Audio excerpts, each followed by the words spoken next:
Ya, oke guys, balik lagi sama gue ya, karena data gak bisa bohong ya. Sekarang Minggu 3 Maret 2024 ya, IHSG dalam posisi Jumat kemarin 7.311. Oke. Optimis lah ke 7.500 kalau gue ya di 2024 ini. Ya 7.400 lah, nggak usah lebih-lebih dulu lah. Ya, gope nggak berlebihan juga sih sebenarnya ya. Ya gue cukup optimis kalau untuk natap 2024 ini ya. Cukup optimis.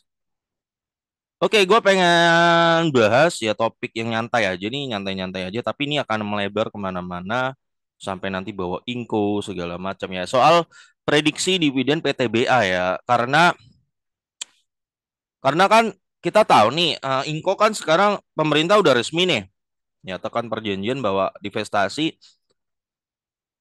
Jadi pemerintah udah beli 14% saham Inco ya. Jadi 34%. Ya, ya, jadi mini D jadi akan punya 34%, Vel akan jadi 33, Sumitomo akan jadi 11%. Dan itu kalau lu baca beritanya ya, ini dari Bloomberg Tech News ya. Bloomberg Techno ini dia butuh dana sekitar 4,24 triliun. Jadi mini D butuh dana segini nih. Nah, ini dana yang cukup besar, 4,24 triliun. Nah, kita coba lihat kinerjanya perusahaan yang dipegang oleh MinID ya.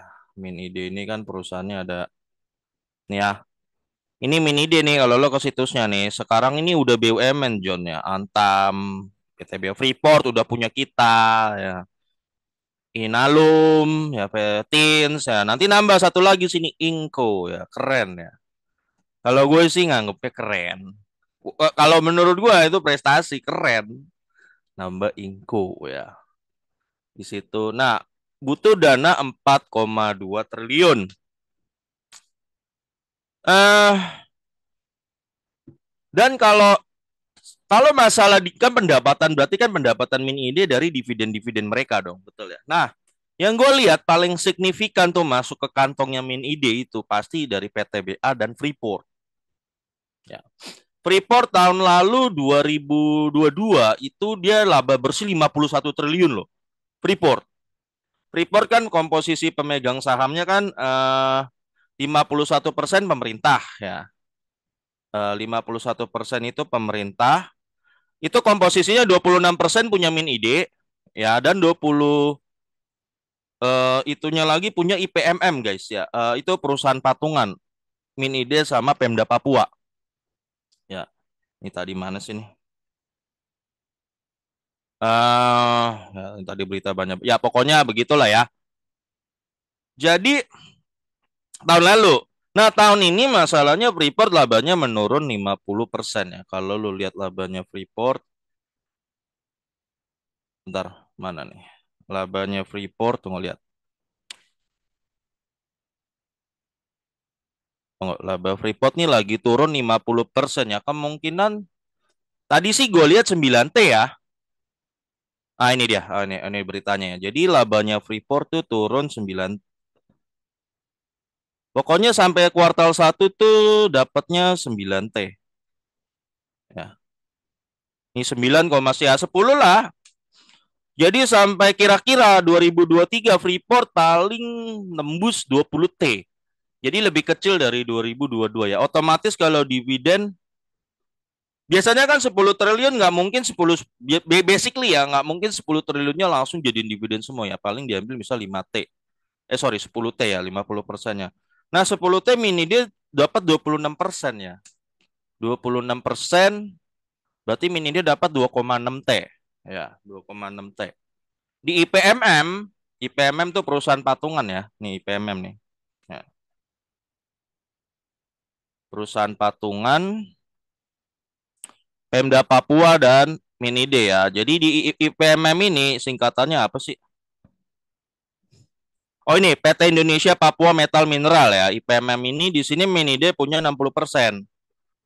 Ya, 40% punya Pemda Papua. Jadi kalau misalnya dari dividen 10 triliun itu 2,6 masuk Minide, lalu 2,6-nya lagi itu kan berarti kalau 26 kan sisanya 25 ya. 25-nya itu 2,5 masuk ini. IPMM 2,5 triliun masuk IPMM. 20,5 lagi dibagi 60%. Berapa tuh? 2.500 kali 60%. Ini kan karena 60% punya mini dia. Jadi 1,5 T masuk mini dia lagi. Jadi mini dia total bersih dapat 4,1. Ya sedangkan Pemda Papua bersih dapat 1 T ya untuk tahun ini. Kemungkinan tahun ini ya. Kalau tahun lalu mungkin lebih gede, kemarin tahun gede ya. Ya jadi bersih dapat 4,1 lah dari dividennya Freeport. Mini D. Rata-rata kemungkinan paling kecil dapatnya segitu ya. Nah, tapi kan mini D masalahnya dia restoran ke negara juga gitu kan ya. Kalau Antam sih kecil lah, Antam sama Tensi itu ya kecil lah masuk ke mini D ya. Ya mungkin total 2 T ada lah. 1 T lebih. Yang paling gede PTBA. Nah, mau nggak mau guys, karena kalau kita lihat Freeport kayaknya cuma masuk sekitar 4,2 triliun, 4,1 triliun ke mini D ya. Kemungkinan dia pasti sangat ngandalin nih dari PTBA. Karena kan mini dia setoran juga ke negara. 100% punya negara, dia setoran. Selain dia harus akuisi fail Indonesia, dia juga setoran ke negara. Nah, sehingga ini menimbulkan asa, memunculkan harapan gitu. Memunculkan harapan bahwa tahun ini bisa aja akan dibagikan 100% lagi gitu loh ya untuk PTB. Ya meskipun konon katanya udah ada bocoran nih ya, bocoran katanya mungkin mungkin aja tahun ini PTB nggak kasih 100% DPR ya mungkin aja, tapi asa itu jadi muncul lagi karena ya itu tadi kita mau akuisi fail ya, duitnya dari mana kalau bukan dari PTBA ya. Karena tadi kita udah lihat ya Freeport kita paling bantar tahun ini dapat 4,1 lah masuk ke mini dia, sisanya mau nggak mau harus ngandelin dari PTBA ya, itu yang gede ya. Oke. Nah ini ya, ini PTBA. Laporan keuangan PTBA saat ini laporan ketiga ya guys, kita tuh udah dapet laba ya. PTBA lagi kinerjanya ya nggak sewau tahun lalu lah, wajar lah. Tahun ini laba kita tuh 3,7 T ya. 3,7 T. Ya kemungkinan sampai sampai di Desember ya, sampai Desember ya kemungkinan ya PTBA dapat 5 T lah. 5 T ya sampai di Desember. 5 triliun labanya PTBA ya. Mini dia pegang berapa sih di PTBA coba?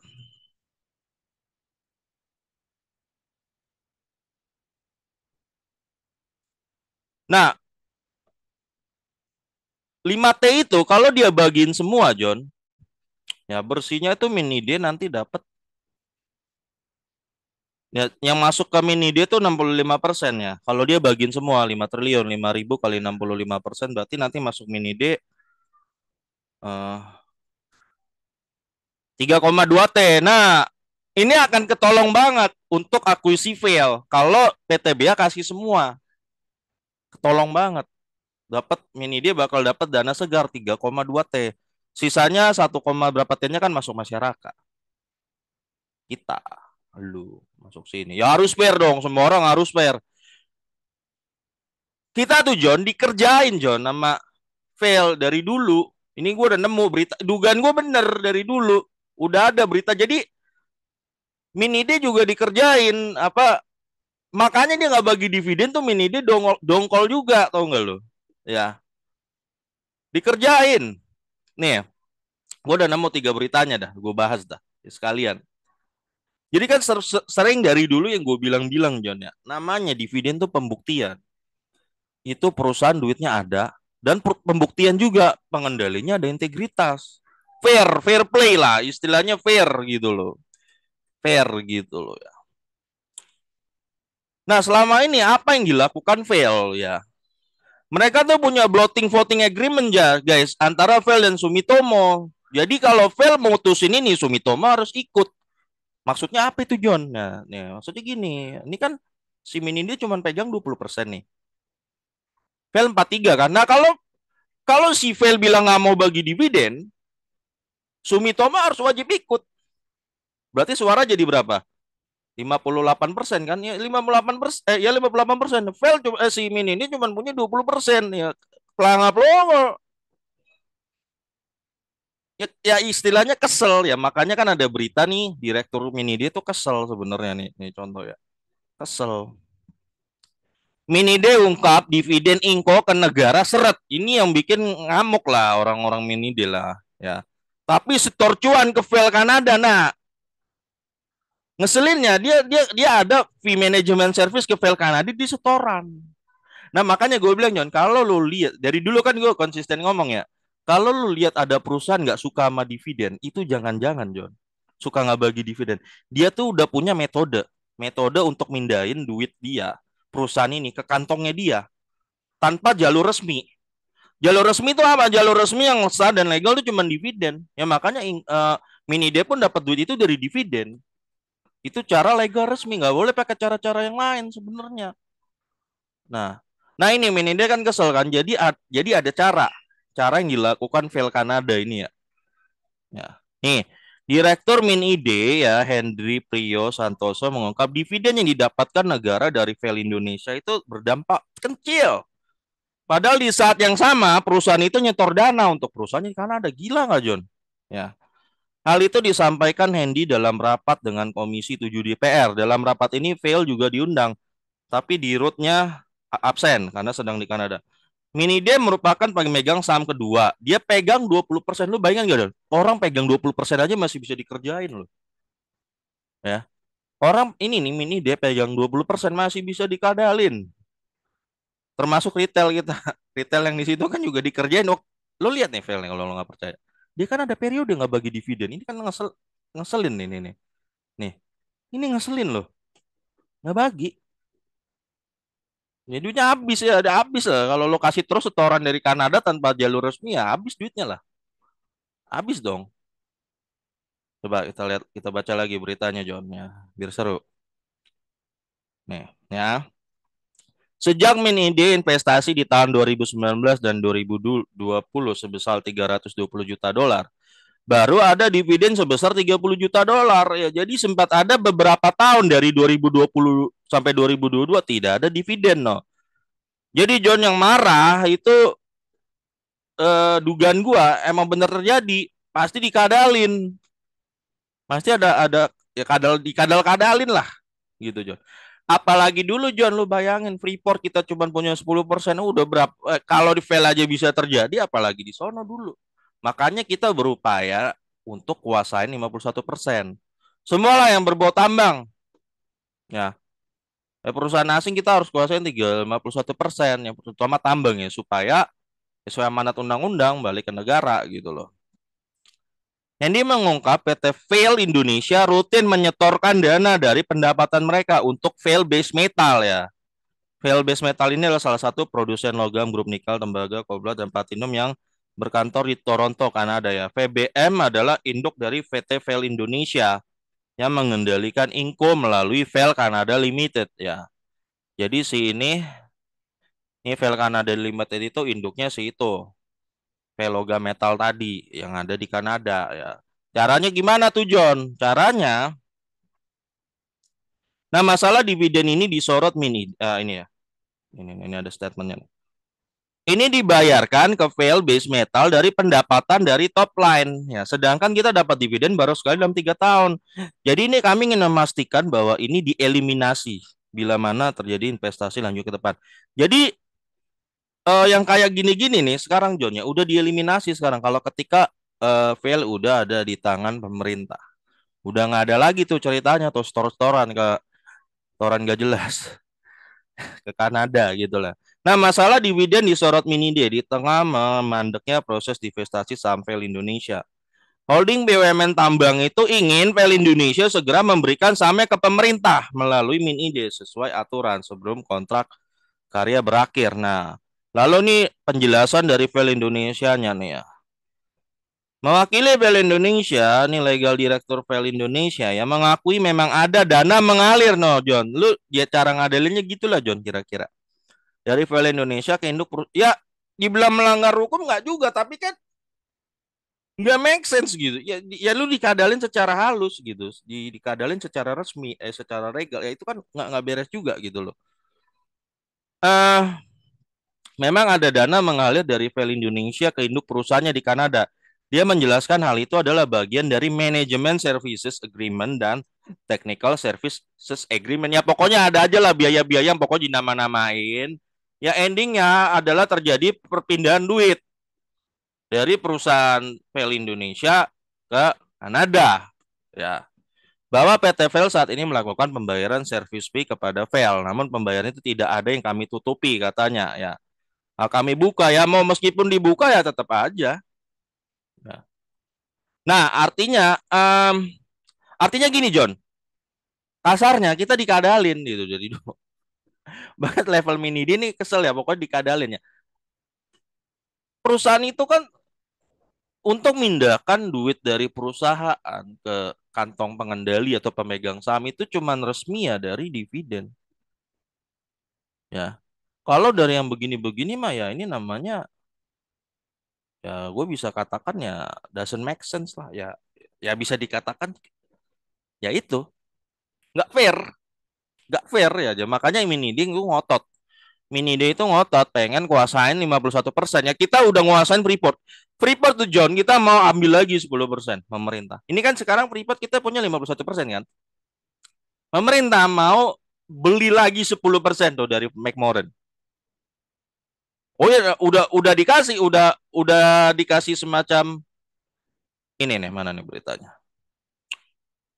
Supaya jadi nanti pemerintah kita punya 61%. Ya mana nih. Nah ini RI mau tambah 10% saham Freeport ya.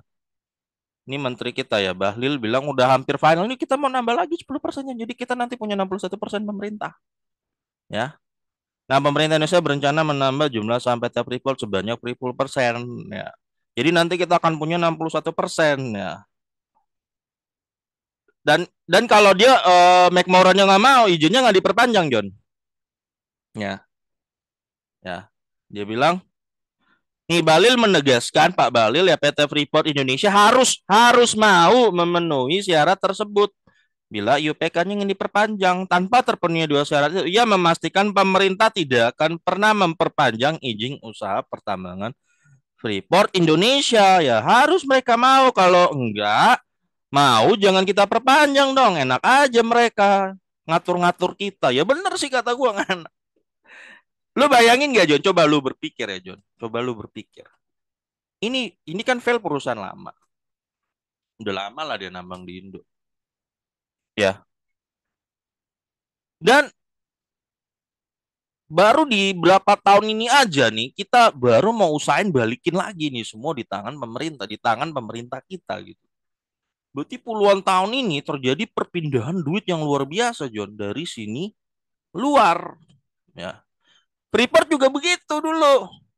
Kita cuman punya lu bayangin ya, kita dulu Freeport cuman punya 10%. McMoran punya 90%. Ini di fail aja, si Mini dia punya 20% dikerjain sampai nggak bagi dividen. Apalagi dulu kita 10% cuman di Freeport. Ya dikerjain nggak bagi dividen. Kekayaan ya pindah ke negara lain tanpa ada kompensasi yang layak. Padahal itu material bahan tambang punya Indonesia. Nah, itu yang lagi mau diusahain, John. Kalau menurut gua ya. Em, nah, nah, memang kalau udah 51% gimana, John? Kalau 51% ya itu semuanya direksi kita dan yang lain-lain lah. Semuanya tunjuk dari kita lah, pokoknya John. Jadi suara kita jauh lebih kuat sehingga makanya Freeport kan semenjak diakuisisi sama pemerintah ya dia rutin bagi dividen. Duitnya ada depan muka dibagi-bagi. Pemerintah daerah dan pemerintah pusat. Ya kalau boleh misalnya kasih saran lagi ya dibikin undang-undang misalnya setiap perusahaan ya misalnya tambang atau apa gitu 10% wajib di IPO kan gitu kan supaya lari ke masyarakat juga gitu loh ya. Jadi benar kekayaan alam Indonesia balik ke negara dan juga ke rakyat Indonesia itu kalau boleh dikasih saran. Ah, wah makanya John, kalau lo melihat ya, gue kadang kalau melihat narasi gitu John, misalnya kalau lo bawa sedikit ke arah politik ya, Ya gue tau lah kalau misalnya di YouTube tuh ada narasi-narasi politik. Wah, misalnya contoh, wah nikel ini 90% dinikmati asing, yang ngomong tau lah. Ya misalnya mantan menteri gitu kan. Padahal dia nggak pernah nyebut. Lu perhatiin deh, kenapa dia nggak pernah mau cerita? Coba lu pakai logika dulu di John. Katanya 90% ini masuk ke asing. Tanya, hilirisasi nikel. Gitu. Sekarang kita lihat, value itu sekarang dikuasain pemerintah Indonesia. Kita keluarin duit loh. Beli itu 4,2. Apakah itu tindakan pemerintah mengakuisi fail Indonesia, mengakuisi Inko itu dilakukan oleh orang yang lagi memberikan kekayaan 90%-nya katanya kepada asing. Menurut lu masuk akal nggak? Ya nggak masuk akal. Ngapain kalau memang gue dari awal gue pengen ngerahin 90%-nya kepada asing, ngapain gue capek-capek ribut sama Inko? Ini kan kita ribut sama lu. Ribut. Ya ngapain? Capek-capek negosiasi siapin duit untuk beli sahamnya itu. Ya. Kenapa kita beli supaya kita di dalam perusahaan itu kita kebuka, kita yang tahu gitu loh, isi dalamnya itu. Supaya nggak. Nah, itu kenapa makanya ini kan ada nih, ada beritanya nih. Kenapa sih harus harus pemerintah kuasa nih, Direktur Mininde bilang ya supaya ada kepastian return, maksudnya kepastian dividen. Ya, ya. Nih, ini nih Direktur Mininde bilang mengingat rekam jejak dan track record PT Vel Indonesia yang tidak optimal selama dalam kendali fail base metal ya. Selama dikendalikan yang dari Kanada ini, returnnya itu nggak jelas. Dividennya nggak masuk ke kita, John. Nggak masuk. Ya. Nah, kami juga berketetapan memastikan investasi PT Vel Indonesia ini memiliki tingkat pengembalian yang lebih optimal. Maksudnya dividennya optimal setiap tahun rutin. Ya. Dan setiap tahun, makanya waktu itu kan gue pernah bilang ya, kalau memang Vel dikuasain Min-Ide, menurut gue dividen akan jadi jauh lebih rutin ya, mengingat dividennya dia di PTBA, Antam dan Tins juga rutin ya. Kalau menurut gue pribadi ya. Nah itu John, jadi tujuannya begitu. Nah menurut lo ya John, coba balik lagi tadi. Apa benar narasi bahwa 90% ini hilirisasi dinikmati oleh asing ya? Gua nggak perlu sebut namanya. Tapi lo sebagai seorang pendengar dia boleh bernarasi begitu, boleh aja beliau bernarasi. Tapi kan kita harus kritis, mempertanyakan apakah orang yang betul-betul pengen 90% dinikmati oleh asing, mati-matian dia akuisi fail. Ya. Nah, ya gue tau lah, gue kadang nonton lah omongannya dari awal sampai akhir tuh. Dia nggak pernah mau cerita, John. Dia tuh nggak pernah mau cerita di sini.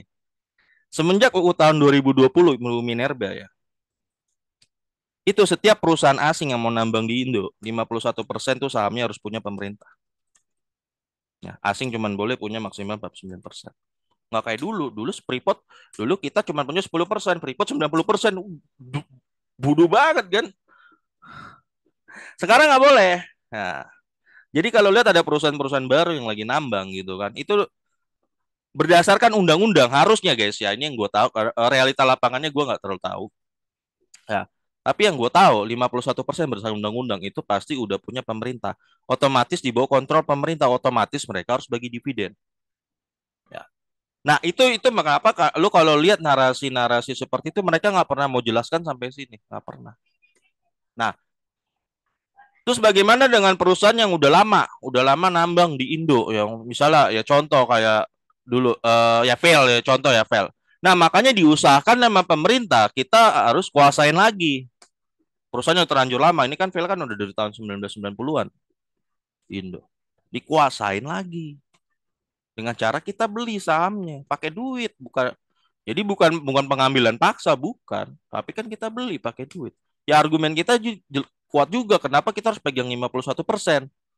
Ya itu kan Bang Taman punya kita, punya Indo. Ya wajar dong harus punya kita ya. Nah, kalau boleh dikasih saran lagi misalnya asing 39% gitu kan. Dibikin dong 10% retail gitu. 10% masyarakat gitu loh maksud gua. Ya, supaya benar-benar dinikmati ya mostly orang-orang Indonesia gitu loh. Mostly-nya harapannya. Ya makanya kan lu lihat Elon Musk kenapa dia nggak pernah mau. Menurut gua ya ini bentuk kritik ya. Misalnya gua mengkritik Ya mengkritik kan harus konstruktif ya John ya. Konstruktif itu memberikan solusi, bukan kritik kritik nggak jelas gitu loh. Maksud gue ya. Ngapain sih? Ya kenapa sih Elon Musk tuh nggak mau? Kita nggak perlu. Maksud gue gini. Ngapain sih kita kayak ngemis-ngemis banget sih sama Elon Musk itu? Elon Musk itu udah kagak bakal mau. Kenapa? Syarat dari kita aja 51. Dia nggak bakal mau John 51% kan punya pemerintah. Dia cuma megang 49%. Si Elon Musk nggak mau dia. Udah gitu. TKDN harus, gue lupa ya, TKDN tingkat komponen dalam negeri harus 51% atau berapa, ya tambah kagak mau lah Elon Musk. Sampai sekarang kan dia nggak mau kan. Gue nggak tahu sih kabar terbarunya ya, tapi kan nggak terrealisasi kan. Makanya dia lebih pilih Malaysia, karena Malaysia nggak ngasih ini-inian nih, nggak ngasih ini-inian, nggak ngasih, nggak mau. Ya tapi itu resiko kalau lu misalnya dijadiin investasi, dia kan resiko dia akan melakukan hal yang sama yang dilakukan oleh Fail itu, Fail Kanada. Dia akan melakukan hal yang sama. Menurut lu lebih pilih mana? Lebih baik dia nggak invest atau dia invest tapi pada endingnya juga duitnya lari ke sana semua, mostly. Ya, kita kan bukan anti asing juga, John. Yang penting kan fair aja, sesuai dividen ya. Berbagi kan sesuai dividen aja kan semua dapat sesuai porsinya. Ya cuman kalau orang nggak mau ngikutin aturan ini, biasanya dia pengen ngeruk sebesar-besarnya. Ngeruk sebesar-besarnya dari Indo bawa pulang ke sana. Ya itu ya itu ya itu yang lagi ya inilah gua ngajak lu sedikit berpikir aja. Ya menurut lu narasi-narasi itu masuk akal nggak? Jadi dia nggak akan pernah cerita lah. Intinya UU ini dia nggak bakal pernah cerita. Ya, itu ya kalau gua bentuk kritik dari argumen itu gua sampaikannya begitu. Nggak, kalau emang mau 90% masuk ke sana, ya ngapain capek-capek itu fail direbut. Inko ini Freeport 10% lagi kita mau Indonesia mau beli itu. Jadi pemerintah punya gini John, kita harus berpikir ya, lihat sebuah narasi. Itu tuh harus berpikir, ini bener nggak ya ngomongnya? Coba kita ajukan pertanyaan sekritis mungkin. Pemerintah mau ngambil lagi 10% saham Freeport. Apakah ini tindakan ini dilakukan oleh orang yang katanya ngasih 90% keuntungan kepada asing. Nah, ini dipikirkan lagi. Kita mau beli lagi 10% supaya nanti Freeport kita 61%. 31% punya McMoran ya, berkurang porsinya McMoran. Makin berkurang lah daya tawarnya dia. Nah itu John, kalau dari gua. Ya, jadi balik lagi ke PTBA terakhir ya John, sorry jadi kemana-mana. Ya, kemungkinan asa itu ada bahwa PTBA akan bagikan 100% DPR di mana nanti 3,2 triliun itu akan masuk ke kasnya MinID supaya dia bisa tebus. Ya, ketika pemerintah bisa tebus itu, maka di sini nanti nambah. Wih, keren. Anggota Antam, PTBA, Freeport, yuhui. Ini Freeport belum IPO nih ya. Ini mungkin gue punya feeling, John. Feeling. Nanti kalau pemerintah udah punya 60% saham Freeport kan dia jadi bikin keputusan lebih enak. Oh, gue pengen IPO-in Freeport. Bisa karena pemerintah pegang 60%. Sekarang kalau dalam posisi sekarang lo pengen IPO-in Freeport ya pasti McMoran-nya nggak mau lah. Pemerintah pasti kalau pemerintah kemungkinan mau menurut gue. Nah, ya mungkin nah doain aja itu. Jadi kalau nanti 60% udah dipegang pemerintah, terus pemerintah IPO gitu kan. Ya udah. Nah, terus ini katanya Inalum juga mau di IPO-in nanti ya. Ya, IPO-in terus PT Timah sih udah IPO lah. Nanti masuk lagi nambah di sini keren, Inco di paling bawah. Inco. Jadi ini udah BUMN nih nanti Inco. Inco kemungkinan guys itu kayaknya nanti dia bakal raise issue lagi deh. Ya itu tadi karena menurut ini kan ini gini John. Itu kalau yang gue lihat ya, itu negosiasi dengan Inco tuh alot banget. Alot. Sebenarnya pemerintah kan maunya 51%, bukan 34% guys sekarang. Tapi Inco-nya nggak mau. Nggak mau. Ya. Itu kemarin aja kita berhasil paksa paksa fail jual di 3.000 ya. Padahal pasarnya aja 3.900. Sekarang udah 4.000. Sebenarnya rugi nggak? Rugi. Nah, coba gua kasih lu sedikit berpikir, John. Menurut lu ketika Freeport dari Amerika sahamnya kita ambil, fail dari Kanada sahamnya kita ambil. Menurut lu mereka sebenarnya basically marah nggak? Marah gitu. Pasti. Cuannya berkurang. Menurut lu terbuka nggak sebuah kemungkinan? Lu berpikir ya, mereka meng-hire orang-orang, membayar orang-orang nih untuk bersuara, memberikan narasi-narasi yang ya semacam narasi yang menyesatkan lah, ya. Supaya orang percaya kalau 90% itu hilirisasi larinya ke asing. Coba lu masuk akal, menurut lu percaya masuk akal nggak? Nah, kalau menurut gue masuk akal, tapi terserah sih. Gue nggak menuduh, cuman ya masa sih ada orang nggak bisa paham gitu hal sederhana seperti ini gitu. Ya ya orang itu yang bilang itu ya John ya. 90%.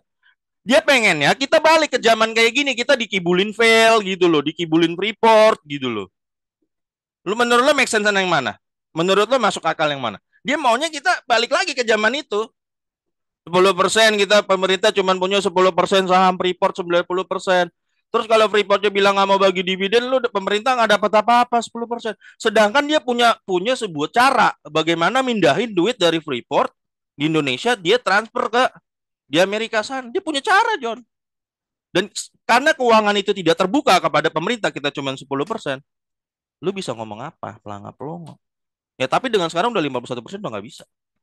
Nah menurut lu John, menurut lu coba gue tanya. Orang yang nebar narasi itu ya dia pengen kita back lagi ke zaman kayak dulu nih, ini kayak ini nih, kayak fail kan. Ini kan fail kan kita dikerjain ini. Ya, fail dikerjain panjang kayak gitu. Nah, gua aja berpikir aja. Aja berpikir. Nah, menurut gua harus fair ya. Kalau menurut gua kita menilai sebuah perkara harus fair. Kalau gua pribadi makin senang gua eh pemerintah akuisi ini balik. Kenapa gua seneng gini, John? Kenapa gua senang? Karena otomatis pemerintah jadi banyak duit, pemasukan banyak, berlimpah banyak duit. Sehingga ketika menganggarkan APBN, jeda dari untuk defisit anggaran makin gede. Defisit anggaran ke PDB makin gede kan, PDB makin gede kan, defisit anggaran makin gede, kita bisa kasih stimulus lebih. Contoh sekarang kita bisa kasih BLT 500 triliun gara-gara apa? Gara-gara tahun lalu booming komoditas. Ketika bisa kasih sebegitu banyak gede, ekonomi makin bertumbuh. Yang cuan nanti ke arah saham juga. Saham jadi cuan, makin gede. Nah, itu kenapa gue dukung. Ada alasannya. Ya, jadi ekonomi Indonesia maju. Kalau ekonomi Indonesia maju, saham juga maju. Jadi gue yakin dah lu yang ada di dunia saham lah. Nggak mungkin lo mengharapkan Indonesia ini ekonominya hancur. Nonsense. Nonsense. Yang lu harapin apa? Ekonomi Indonesia. Makanya kalau ditanya, lu dukung nggak John pemerintah tuh? Wah, kuasain semua perusahaan tambang yang ada di Indo dikuasain oleh pemerintah. Wah, gue sangat dukung. Gue sangat dukung. Pemerintah mau ngambil lagi 10% saham Freeport, dukung. Kalau bisa ditambahin lagi di UU.